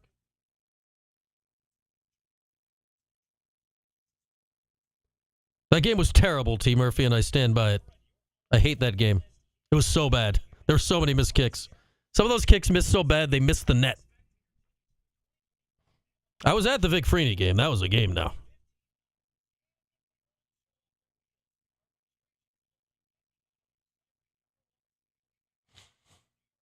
Was that the total offense in that game, Steve? Like Virginia Tech they scored on like a fumble return or something. They scored the 2 on the interception. That game was so weird.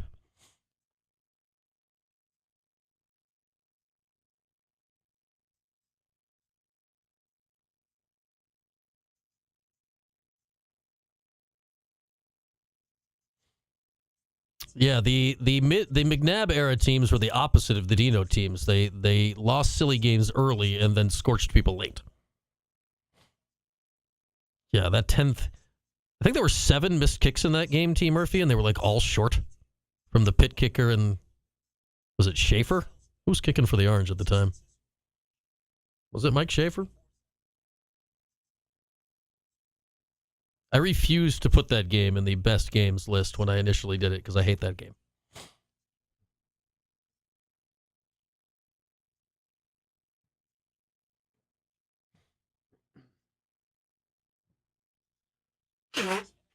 But T. Murphy, to your point, it was memorable.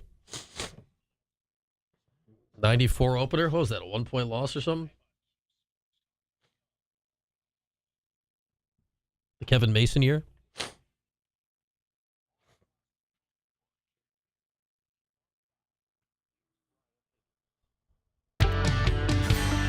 Alrighty, rolling along here on this Monday. Still in the glow of that Miami win. It's not yet 48 hours old. What? So we were like we were in the, I don't know, third quarter at this time on Saturday, give or take. Things were just picking up. Game was maybe tied. I don't know. I don't know what was going on precisely at 5:27. I think third quarter-ish. All right, fun to reminisce. The fun of games like that is you start looking at the record books, remembering all these other great games. When you start thinking about, where it ranks and this and that, and then you get to go back into the archives and think about 98 Virginia Tech and Nebraska and West Virginia and all these games of years gone by. And when you win games like that, it brings it back to the forefront.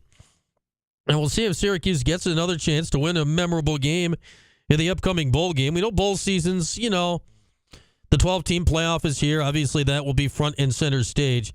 I'm very intrigued to see how these other bowl games get, made and matched here this year, because they got to do something to make them interesting, right? Like, I don't know, putting Syracuse versus Colorado. Come on, TV people, bowl people in your funny bowl jackets. Give me Syracuse, Colorado, you cowards. I don't care which game it's in. There's like multiple possibilities that it could be in. Do it. Offense, ratings, do it. All right, let's go to the phones. Tony in the Q's is with us. Hey, Tony. How you doing, Brian? Doing well. How about you? Oh, it was great. After that game on Saturday, what a game. Absolutely. So, full circle, because, you've been yelling Fran Brown since last year at signing day after and flipping this guy and that guy. Mm-hmm. And I'm just, after that game, I don't know. I'm just, now we get to do it earlier than rather waiting 2 weeks to see what he can do, because it's going to be on Wednesday. So I need you to start doing your Fran Brown chant and see if we can pull these recruits through. But it's just an amazing season. I just want to touch base because, we've been around the block. I just think he's doing it's just completely different. Every game you think you're out, you're in.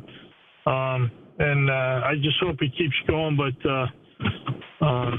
we're not even talking about recruiting. He's got 33 guys that could possibly sign in 2 days. Yeah, I think it's going to be fascinating, Tony. We're still waiting to hear if and when Fran will be speaking on Wednesday. We'll try to bring you as much of that live if it lines up right with us on Wednesday. But, yeah, I think it's going to be fascinating to see what the immediate result recruiting-wise of Saturday is. Like, how many guys were there on Saturday are going to be signing with the team Wednesday? My guess it'll be more than zero, so I think that's going to be fascinating. Yeah, plus it's 3 days, correct? Yeah, I mean, it's coming up on Wednesday. So, recruits could have been really excited on Saturday, and then, we'll be making a decision immediately. And, yeah, the early window is, it's only open for 2 or 3 days, right? It's very short. So, we'll know early answers quickly by the end of the week. I have one more quick question, because I know I missed the John Wildak. You had him on the other day, and you're going to ask him the question. So I didn't know if I missed it. I'm sorry, but I didn't know if you got a chance to ask him about, the 33 recruits and whether or not the window is 105 or not. We talked about it, and his answer was generally they're planning to be ready to go as fully as possible for any possible scenario. He said something to the effect of, with the money distribution and scholarships, that Syracuse wants to be very competitive in that space, I think was something to the effect of his answer to that when they find out when and if the House settlement will come down. Okay. I appreciate all you do, and thanks a lot. All right. Thank you, Tony. Always good to hear from our guy Tony in the Cuse. In my sense of this, and I could be wrong, but Fran has 33 players verbal. And you have 85 scholarships. And I get the portal, you lose people. And Fran has not specifically said this out loud, and John didn't specifically say this out loud when we talked last Wednesday. It sure looks to me like Fran is recruiting for a team that's going to have 105 scholarships available next year, not one that's going to have 85 scholarships available next year. It appears he's loading up for that. I could be wrong, and maybe that's not what ends up happening. It's what likely ends up happening. That's what everyone thinks is going to happen. It has not happened yet, but I think that's going to be fascinating to find, because Fran's got volume. He's got strong volume in the incoming recruiting class, it would appear. It'll be very interesting to see, though. Syracuse is playing a different game than we're used to. We're not used to flips, like, there was one flip. We might see flips out, flips in. We might see, it might look like gymnastics on Wednesday. It's going to be a whole different thing, I think, than we have ever been through on a Syracuse football signing day. Usually it's like, hey, this is what the list is going to be, and the list is within, one player of being that. I don't know what we're going to see on Wednesday.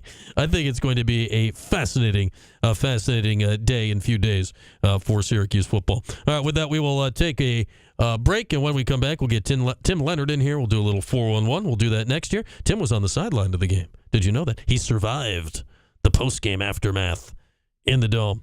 Tim in next. Q Sports Talk, ESPN Radio. The Sport.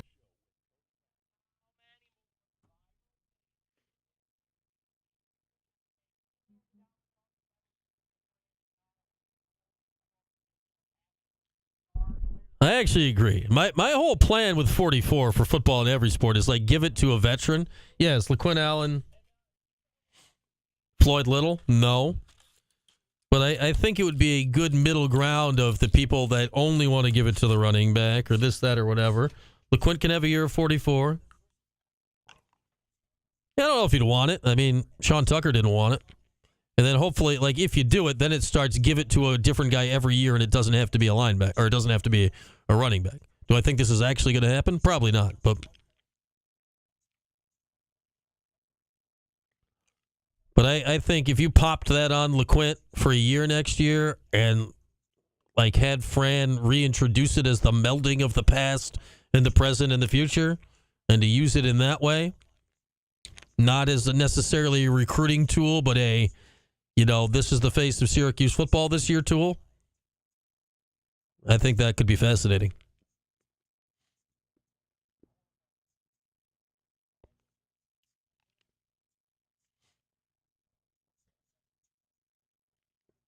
I'd be all for it. I'm for it.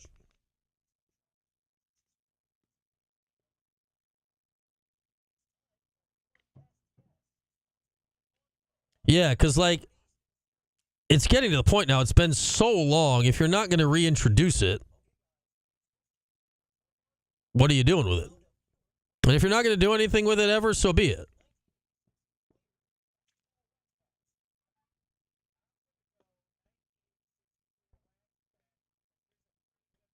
The LeQuint case will be interesting because it's also like, hey, you've got Willis.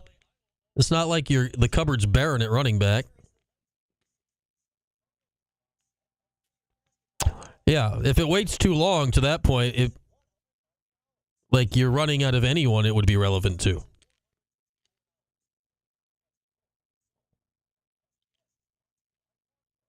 But if you bring it back and then tie it in to the past,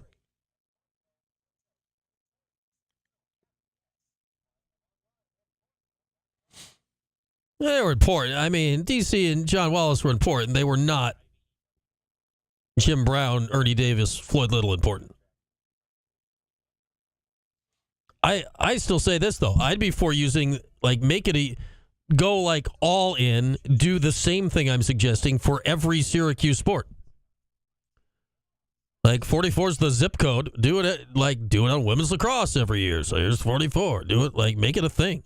Have a 44, have there be 17 44s on campus every year, and that be really, really prestigious. Yeah, Dan's knees were, poor Dan Conley. Dan Conley would have been a great 44 at the time. For a year. Zaire Franklin should have been 44.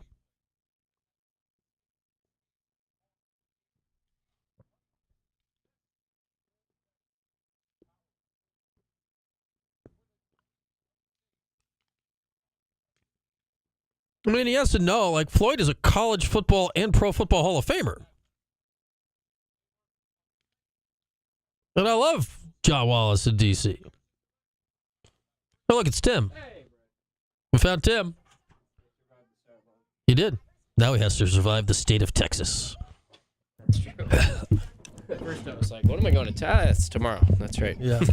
You're going to Texas tomorrow. Yeah. Thanks for the reminder. College Station. You ever been there? I have not. Yeah. I don't know if there's a whole lot to do. I have a buddy. I think there's a lot. Oh, you have Texas A&M sources, right? Or no? Oh, you might meet all these Texas A&M people. Okay, good. Yeah. Ollie's going on the trip. Oh, is he? Nice. I think so because of these ties. Yeah, follow Ollie. Okay, good. He'll That's good to hear. I haven't been on a trip with Ollie in a little bit. You'll end up. No. Yeah. You go with him. You'll end up in the right place. Good. Yeah.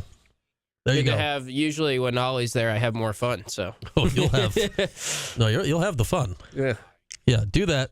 He's always with the men's team now, so. Yes, I'm reasonably certain he's going on this trip. It makes sense. Because of middle of the week. Texas A&M source. Oh, okay. And I mean, academics. Yeah, right. Only for work. Yeah. Work,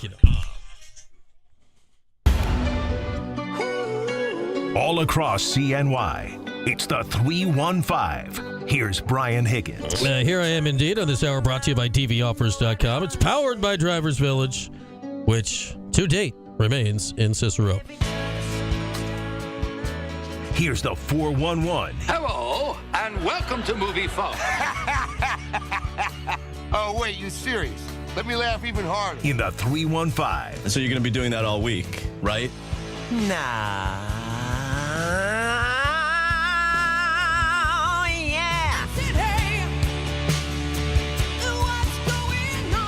Tim Leonard is here. Tim survived. I did. The game, the sideline, all of it. The mascot didn't hit on me, though. No. So I guess, That's I'm not disappointing. cool enough. But Sorry. Yeah. We can't do I'll it live. Whatever. Yeah. No, I did survive. It was a lot of fun being there on Saturday. Yeah. That was a heck of a game. Like, what a game. I tweeted out, I would confidently say that is the loudest I have ever heard the Dome before. Now, I haven't been around for a lot of great games in the Dome. You just listed off your top 10 games, and I have not seen a lot of those because of my age, but nonetheless, that was the loudest I've ever heard the Dome, I think. Yeah, I've heard from a lot of people that would have been at least some of these games that are like, yeah, that's the loudest I've heard. I don't know if it quite matches 87 West Virginia or 92 Miami or some of those games. Obviously, there were more people in the building then by legitimately close to 10,000. But, yeah, just raucous, right? Like, people were on their feet. I don't know, the whole second half. I mean, the third quarter was, it almost felt like the crowd peaked in the third quarter, if that makes sense. I think the Devin Grant touchdown return was probably the loudest decibel point of the game. Had to be, right? And also, I have never been involved or watching or participating in a game where I have gone from, going into the game, I thought Syracuse was going to hang in, and I thought the spread was kind of disrespectful and all that.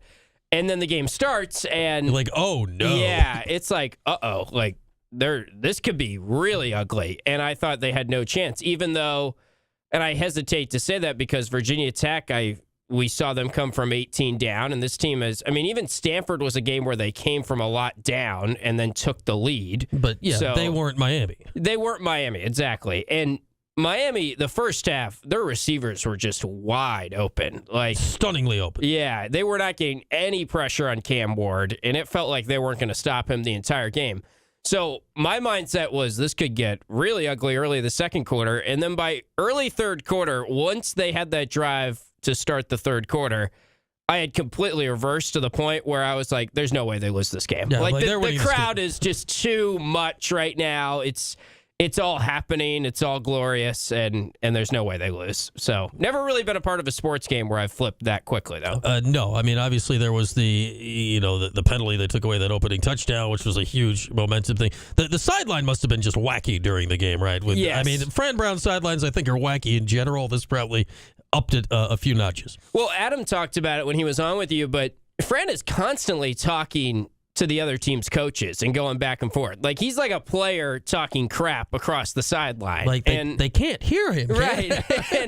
and even when I was waiting to get Fran at halftime for our little chat, he basically was like smiling and talking crap to Miami's coaches. I don't know if he had any relationship with it. It looked like just an assistant coach from Miami.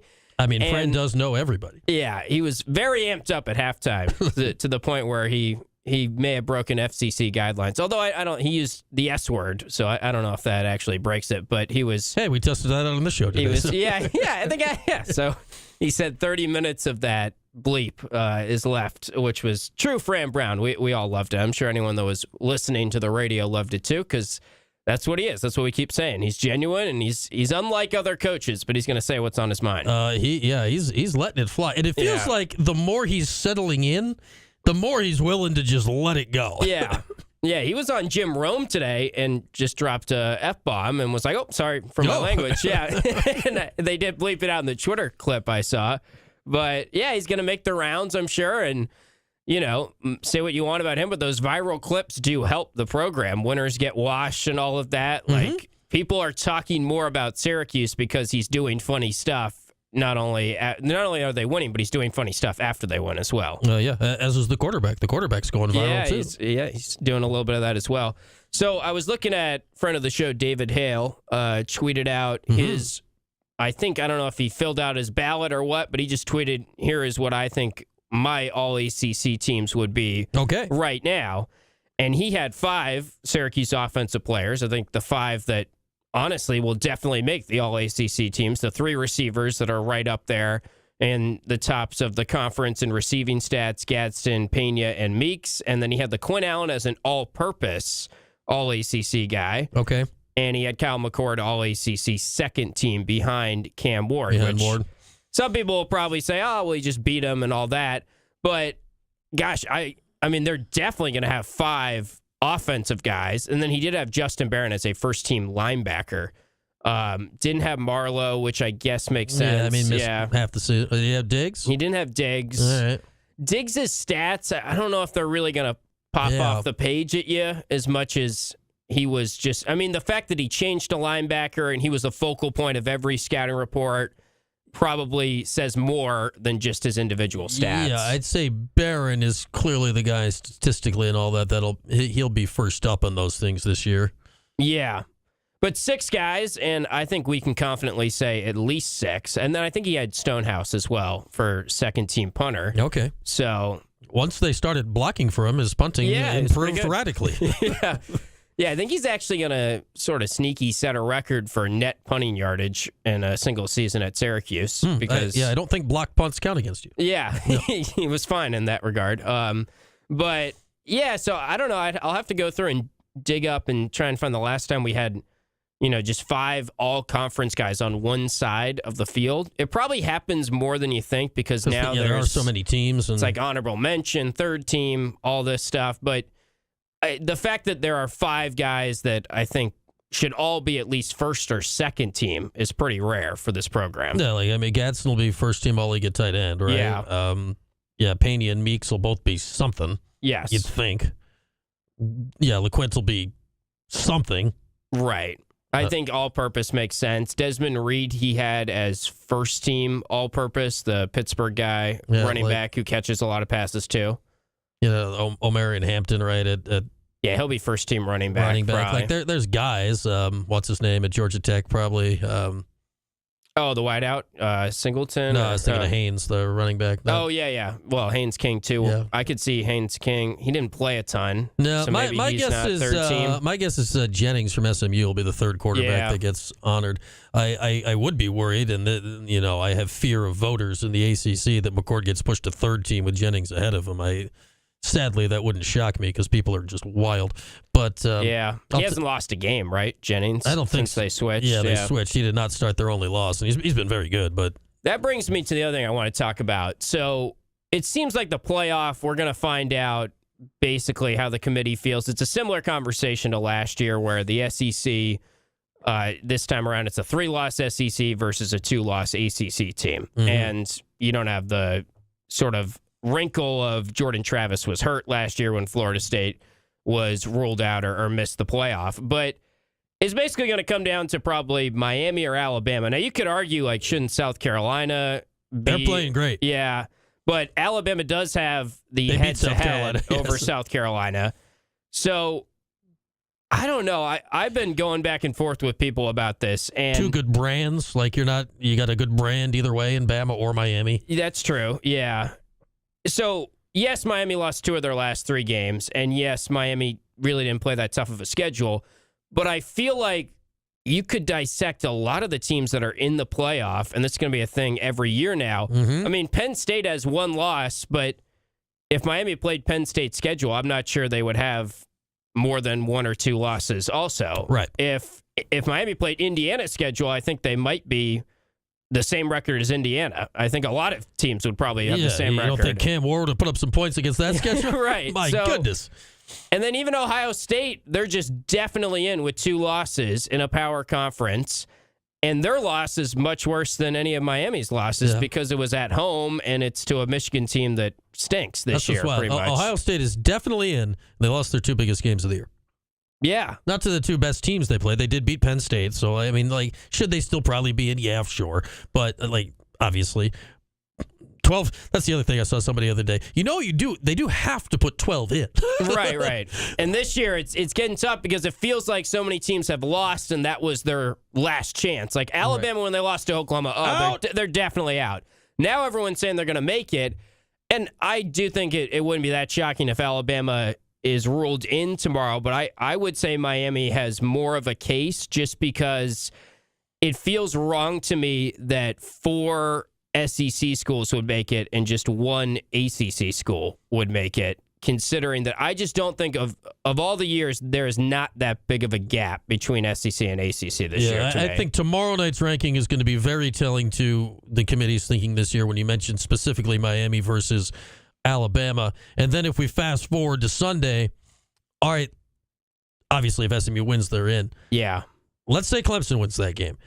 If SMU gets bounced out of the playoff by losing that game, I think that would say a lot about what the committee is doing right now. If say Alabama makes it over an SMU team that loses close to Clemson Saturday. Yeah, Jim Phillips did go on SiriusXM radio today and said he is very confident that SMU will be in the playoff regardless of what happens. But he's been confident about things before. He's been confident about things before. I would say you have to put SMU in. The other thing is if Clemson wins the ACC championship game, I don't even know if they get a bye. Like, you could make a case Boise State or the Big 12 champion has a better resume because that's a 3-loss Clemson team that hasn't beat a whole lot. No, that was a bad loss they just had to South Carolina. Not that South Carolina's bad, but it's like, dude. Right. Like, win the game. All right, there we are. A little 4-1-1 with Tim, who's off to Texas. He's heading down to College Station, a little ACC, SEC basketball coming up on the women's side on Tuesday night. All right, we're back with a quick What's on Tap after this here on Q Sports Talk and ESPN Radio. They'll probably put Alabama. Probably. What the heck is the Monday night game? I don't even know. It is. Like, this NFL show has been in front of my face. Now, PTI's on now, but it's been in front of my face for hours. The Broncos? It's the Saints against the Broncos. It's Browns, Broncos? Yee. Jameis. Yeah. Is it snowing in Denver? Jameis loves the snow now. Yeah. A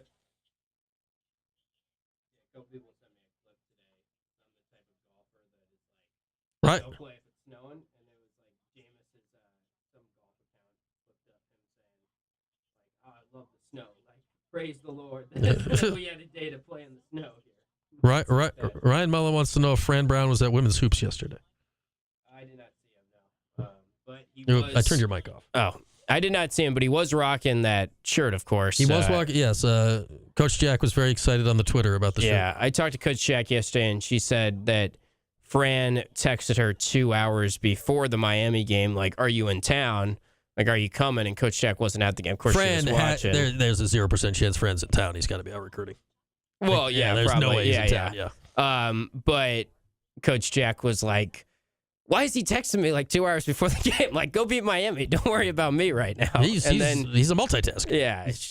Yeah. She was like, oh, well, he's wearing the shirt and that. Yeah, all that. So, he was rocking the women's hoop shirt. Mm-hmm. But I did not see him at the game.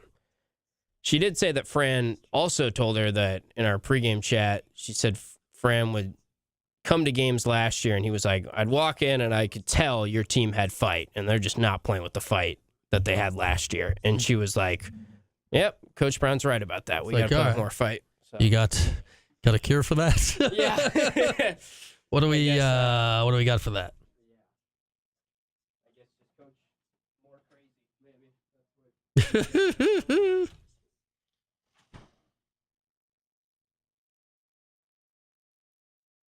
See you, Tim.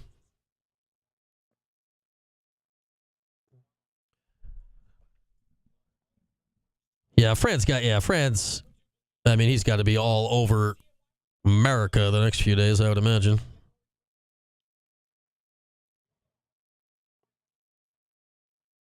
I saw that, Dan, DB from Georgia. Like, anytime like a DB from Georgia's in the portal, they go, oh! Well, I'm sure Fran has a whole team for that, yeah. Certainly for the recruiting part. I would bet, though, if there was a text sent to Felicia that he probably sent it himself.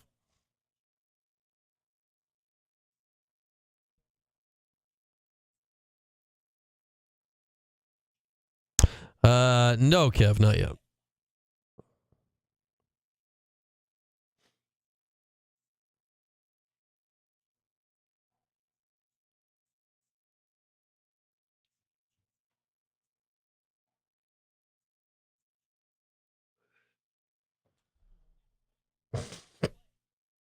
Yeah, I'll be intrigued to see, like, all right. And again, they don't have to tell us anything. Like, are they going to do anything to his contract after year one of question mark years for question mark amount of money?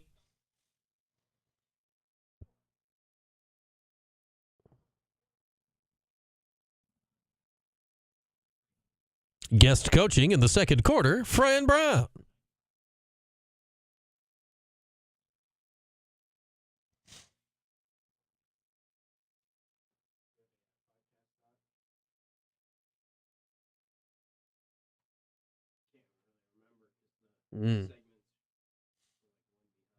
Yeah, 1, 2. Yeah, that was segment 4. 1, 2, 5. Yeah, that would be just. No, 5 was still. Yeah, that feels reasonable.